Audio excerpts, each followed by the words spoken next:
infinito. Pero muchas veces, si me preguntas lo que es infinito, yo no sé definir qué es el infinito. ¿Qué es el infinito, Carlos? El infinito es un concepto matemático. Es un concepto matemático. Punto. El infinito no es un número. Entonces, ese concepto matemático cumple ciertas características, tiene ciertas características, ¿no? Es un concepto que va mucho más allá de todo lo que nosotros llamamos finito. Entonces, ¿podemos decir que hay infinitos números de contar? Sí. ¿Podemos decir que hay infinitos números decimales entre 0 y 1? Sí. ¿Esos dos infinitos son iguales? ¿Tenemos la misma cantidad de números de contar que números entre 0 y 1? Son diferentes infinitos, ¿no? Son diferentes infinitos. Hay unos más grandes que otros. ¿Y cómo puede ser que hay unos más grandes que otros? Es que me revienta la cabeza, tío. ¿Cómo puede ser? ¿Cómo puede ser? Si entendido. infinito es algo que va más allá de que nosotros pensamos que es finito. Es decir, ¿Puede ser que el universo tenga un fin? ¿puede ser que el universo tenga un fin? Eso me parece que escapa ya un poco a mis matemáticas capacidades. Pero matemáticamente, me refiero. Matemáticamente Viendo esto, hablando, sí. habrá un universo más grande que este universo, puede ser. Puede ser. Y puede haber un universo más grande que ese universo que estás diciendo. Y uno más, todavía más, que el siguiente. Y así hasta el infinito. Entonces, en la palabra hasta el infinito, que los matemáticos la usamos mucho, sirve para representar ese tipo de situaciones. Claro. Es algo que podemos hacerlo tan grande como queramos. Os voy a poner un ejemplo. El infinito numérico, que es por ejemplo, un infinito que ocurre en los números reales, que es diferente a la cantidad de números naturales, por ejemplo, que estábamos hablando, luego miramos y explicamos por qué son diferentes. Se obtiene, por ejemplo, al dividir un número entre 0. ¿Cuánto es 1 entre 0? 1 entre 0, no sé si lo habéis escuchado, que da infinito. Infinito. ¿Por qué? ¿Por qué 1 entre 0 da infinito? Primero, rigurosamente, matemáticamente hablando, dividir entre 0 no se puede, Claro. porque no tiene sentido. Entonces ya estás como incumpliendo una ley matemática. Estamos incumpliendo. Lo que pasa es que ese símbolo lo podemos utilizar para representar algo. Vale. Y ese algo, en este caso, 1 entre 0, significa a qué nos estamos acercando o qué ocurre con el resultado cuando divido 1 entre algo cada vez más pequeño. Entonces, si yo divido 1 entre 2, me sale 0,5. Divido 1 entre 4... No, al revés. Quiero 1 entre un número más pequeño, ¿no? Entonces, 1 entre 0,5 me da 2. Que es 1 entre un medio, que da 2. 1 entre 0,25 me da 4. Vale. 1 entre 0,1 me da 10. 1 entre 0,01 me da 100. Es decir, Va subiendo mucho, ¿no? va subiendo cada vez más. ¿Hay algún límite? Se está parando. Por ejemplo, con el número e se paraba. Lo que veíamos del interés compuesto. Ahí se paraba en el número e. Ese interés, ese capital que obteníamos al final. En este caso no se para. Ahora, si pones 1 entre E, ¿qué significa? ¿Qué pasaría? 1 entre e simplemente es un número. 1 entre 2,7. Ah, vale. No tienen ninguna implicación práctica. Pero 1 entre un número cada vez más pequeño, 1 entre 0,0000001, 1 entre 0,500.000 ceros y un 1, se acerca ¿a qué? A infinito, se hace cada vez más grande. Y decimos, se acerca a infinito. Vale. En este caso más infinito porque lo hemos hecho con valores positivos. Y además por los negativos me daba menos infinito. Por eso decimos que 1 entre 0 nos da infinito. Pero el infinito sigue siendo la definición que tenemos en nuestra cabeza, que es todo. Esa definición que nosotros tenemos es Es no tener fin. Es intuitiva. Es intuitiva. No es que no tenga fin. A ver, O sea, yo pienso hay números infinitos, no me imagino un número final. Porque siempre va a haber un número más grande. o sea, tú dices que el 0,999 con infinitos 9 es infinito. Sí. Pero hemos dicho que vale 1. Vale, pues. Entonces, ¿qué? Claro, en ese caso no, ¿no? Pero en otros contextos sí. O sea, me refiero del. 1 partido 0. Eso es infinito, ¿no? Sí, sí. ¿Ese qué tipo de infinito es? ¿Mucho o poco? Es un infinito numérico. Es un muy infinito. Entonces, comparar infinitos ya es una cuestión que entra un poco más, depende del contexto de lo que El estamos ego ya. hablando. Ya. Entra un poco más en áreas de cálculo, por ejemplo. Carlos, hay un test que es el lógico matemático, que en teoría lo asocian también mucho con el nivel de IQ y todas estas cosas. No sé, que si no tiene nada que ver con las matemáticas, me dices que no y no hablamos nada de esto. Pero tienen mucha fama y son muy raros. Yo le he pedido a ChatGPT que nos saque uno. Si quieres leemos el enunciado ¿Sí? y tú nos vas explicando qué sentido tiene cada pregunta. No sé también qué relación tiene esto con el IQ, porque no sé si eso lo sabes tú, porque... No te sabría decir. Imagino que el coeficiente intelectual se hagan ese tipo de exámenes para recopilar varios tipos de inteligencia, ¿no? Inteligencia Sí. emocional, inteligencia más lógica, matemática, que es este test. Y con estas diferentes categorías, pues darle algún número a cuánto inteligente es una persona, ¿no? Vale. En este caso, yo imagino que este test recopile un poco más lo que son las habilidades tradicionales que pensamos de un matemático, ¿no? Esta capacidad de pensar de forma lógica y de salir un poco fuera de la caja. Leo una pregunta, si te parece. ¿Cuál número completa la secuencia? 2, 4, 8, 16. Esto lo Facilísimo, lo ¿no? hago yo, ¿no? También. Sí. 18. Pi. 32. La respuesta correcta es pi. Claro, es que igual tendría que haber adaptado a tu nivel. Es como el infinito, hay diferentes infinitos. La respuesta correcta es pi. Yo he dicho pi, pero puedo decir pi al cuadrado entre 3. Puedo decir también 27 entre 15. Puedo decir -1. ¿Pero por qué? Esos juegos, que están muy bien para desafiar un poco lo que es nuestro reconocimiento de patrones, ¿no? En la práctica, matemáticamente hablando, rigurosamente hablando, puede valer cualquier cosa. Puede valer cualquier cosa. Es decir, podemos encontrar, eso es lo que se llama una sucesión, ¿no? Una secuencia. A cada número natural le asociamos un numerito. Entonces, el primero de la lista le asociamos el 1, al segundo de la lista el 2, al tercero el 3, al cuarto el 4. Y podemos encontrar un término general, A sub n, se suele llamar a estas sucesiones, que nos da la fórmula para cada elemento. Entonces, existe una fórmula matemática, que habría que describirla en cada caso, depende, que me da para el número 1, es una función al final. Le das Sí. el número 1, te devuelve el primer número, le das el segundo número, te devuelve el segundo número, le das el quinto y te devuelve pi. Es lo que yo te dije. O -1. O sea, cambian esas funciones naturalmente, pero existen funciones donde podemos tener el valor que queramos. Ahora, en realidad, ese no es el objetivo de ese tipo de test, Sí, naturalmente. hostia. No. Ha sido una buena respuesta. Hasta guay. Sí. Ha sido una locura, la verdad. Yo creo que tampoco veo que sean muy difíciles, ¿no? Si un tren viaja a 80 km por hora y recorre 240 km, ¿cuánto tiempo tarda? No creo que sea una locura. Esto saco hasta yo el tope de ahí. Claro. Pero una pregunta. ¿Qué tiene que ver la memoria con las matemáticas? ¿Tiene algo que ver la memoria con las matemáticas?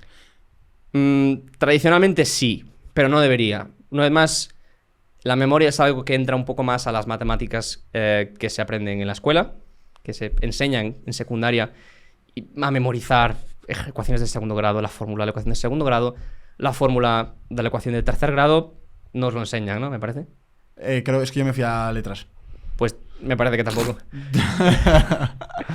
Este tipo de cosas, por ejemplo, cómo hacer derivadas, cómo hacer integrales, cómo hacer Sí. procedimientos, es memorizar al final. O sea, la educación secundaria y bachillerato en matemáticas se basa en ponerte un examen con ejercicios que tú hayas visto en clases similares. Vale. Entonces tú reconoces el patrón de, hostia, este ejercicio ya lo hice. Memorizas, haces memoria. ¿Cómo se hacía esto? Lo haces. Eso es memoria. En la práctica, un matemático se enfrenta a un problema que nunca ha visto en su vida. Claro. Y no le sirve de nada la memoria. Bueno, le sirve para recopilar todas las herramientas que tiene. Claro. Pero una vez tiene todas esas herramientas, está en territorio desconocido. Claro, pero es verdad que, por ejemplo, en cosas como el ajedrez, que se tiende a ver que los mejores en ajedrez suelen ser buenos matemáticos, también hay una parte de memoria, ¿no? De memorizar movimientos y probabilidades, porque esto el experimento fue con Magnus Carlsen, que es el número 1. Jugaba contra una persona que era bastante buena, con los ojos vendados. ¿Qué dices? Pero y sabía- Entonces él simplemente le iba diciendo, muéveme, lo dicen por fichas, vamos a poner que es este el peón, este peón muévelo aquí. Entonces él ya memoriza que ha hecho ese movimiento. Y la otra persona le dice, vale, yo he movido la torre allá. Ah, vale. Y entonces él tiene constantemente en su cabeza la tabla.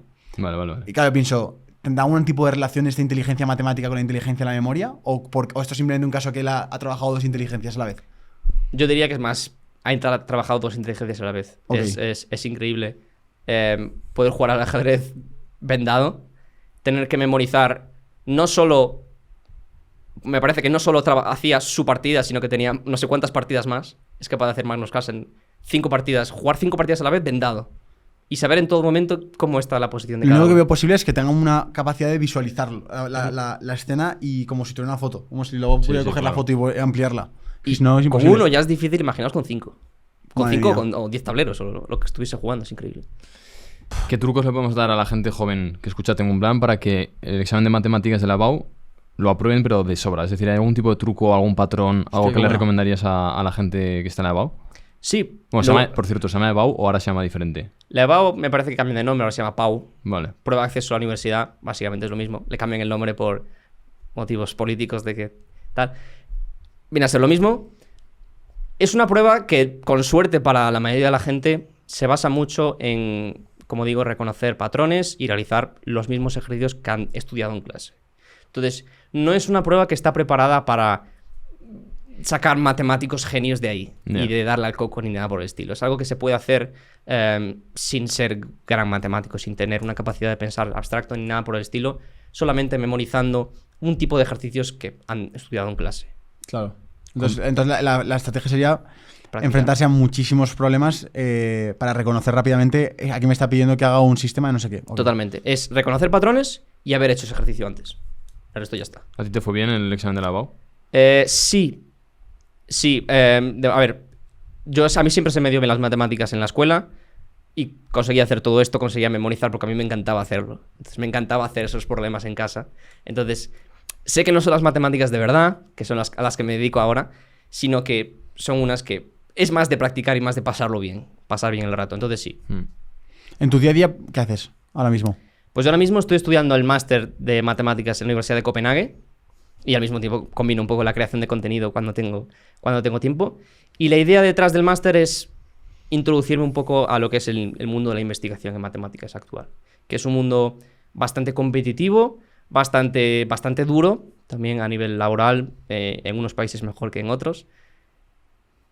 Y me dedico básicamente, ahora mismo me queda el año que viene la tesis del máster, que es un proyecto bastante ambicioso, que es, digamos, la iniciación a la investigación real de las matemáticas, que es totalmente afrontar un problema nuevo, algo nunca antes visto, algo que nadie ha pisado sus pies allí porque nadie sabe resolver ese problema. Entonces, es la primera vez que realmente te enfrentas a algo que nadie sabe cómo se hace. Eres tú el que tienes que evolucionar, sacar herramientas, tienes que pensar ideas nuevas. Pero tú llegas al final del día con el chip cerebral ya quemando, ¿no? De tantos cálculos. No es sobre más todo de procesar. Sí, no es tanto de cálculos, sino de ideas. Porque al final los matemáticos trabajamos mucho más con ideas que con cálculos. Con ideas. No es tanto estar en una pizarra haciendo cálculos, sino estar en la pizarra mirando hacia ella. Mirando a la pizarra y decir, ¿qué hago ahora? Ese es lo más difícil. La mayoría del tiempo es pensar en esas ideas, en qué voy a hacer ahora. Es que la gente os tiene como cerebros cuadriculados de Como que... una calculadora. Sí, y realmente es tan abstracto que luego ya es bastante creativo, ¿eh? Sí. Tienes que pensar un montón de cosas. Sí, o sea, la carrera de matemáticas, si hay alguien escuchando el podcast que quiere hacer la carrera de matemáticas, aviso, no va a haber ni un número en la carrera de matemáticas. La carrera de matemáticas es letras y conceptos, no hay números. Hay más números en una economía que en unas matemáticas. Ostras, tío, qué curioso. Hay un vídeo muy curioso en tu canal que es un examen oral. Y se te ve ahí con la pizarra y tú de frente a la clase. ¿Cómo es un examen oral en matemáticas? Pues ese examen lo hice en el máster de matemáticas, en la Universidad de Copenhague. Y fue la primera vez con ese sistema educativo un poquito más nórdico, muy diferente al sistema de aquí de España. Y es un examen donde básicamente testean cómo comunicas lo que sabes. Anda. ¿Cómo comunicas lo que sabes, que es lo más importante en la actualidad? En inglés. En inglés, claro, en este caso, sí. ¿Cómo comunicas las matemáticas que sabes? Ese conocimiento que tienes es súper importante saber comunicarlo. A día de hoy, para trabajar los matemáticos entre nosotros, para transmitirnos esas ideas, se hace con revistas o con conferencias, es lo que hay. Entonces, las revistas están muy bien, es escrito, hacerlo escrito, tal. Las conferencias o estas presentaciones que entran en los exámenes orales están integrando muchísimo más. Que no solo es lo que sabes, sino cómo lo comunicas, que es algo mucho más importante. Nosotros todos trabajamos con ello en nuestra creación de contenido. Cómo comunicar las cosas es lo más importante. Aquí tengo apuntado que tienen en común Netflix, Tinder y los sistemas de recomendación. Esto es interesante porque pues, si queremos crecer en redes sociales, si entendemos ese famoso algoritmo... es que es culpa del algoritmo que tendemos a echar la culpa. ¿Tiene alguna lógica detrás? ¿Sabes cómo funcionan estos sistemas de recomendación y por qué son tan buenos además? Por ejemplo, el que más éxito tuvo fue el de TikTok, porque fue el primero revolucionario en que le dieran igual tus seguidores, o sea, al menos a quien sigues, y que solo te mostrara contenido que te fuera a gustar. ¿Cómo lo hacen? Pues está claro que depende un poco de cuál es el algoritmo que estamos hablando. Por ejemplo, TikTok o Instagram, Reels, que ahora cada vez mejores. Es una vez más por esa inteligencia artificial que tiene cada vez más datos, tiene cada vez más información. Porque lo que hacen al final es reconocer patrones. Y en este caso los patrones corresponden a reconocer gustos de personas similares a ti. Entonces, no solamente son capaces de obtener todo lo que escucha en tu móvil, que no sé si os ha pasado, que parece que el móvil los escucha. Lo de los anuncios es una locura. Es una locura. Eso, además de controlar qué es lo que vosotros consumís. Y con la información de qué es lo que vosotros consumís, ese algoritmo tiene en el futuro más datos todavía para recomendaros cosas diferentes. Entonces, y no es solamente lo que os ocurre a vosotros, sino lo que os ocurre a personas similares a vosotros. Claro.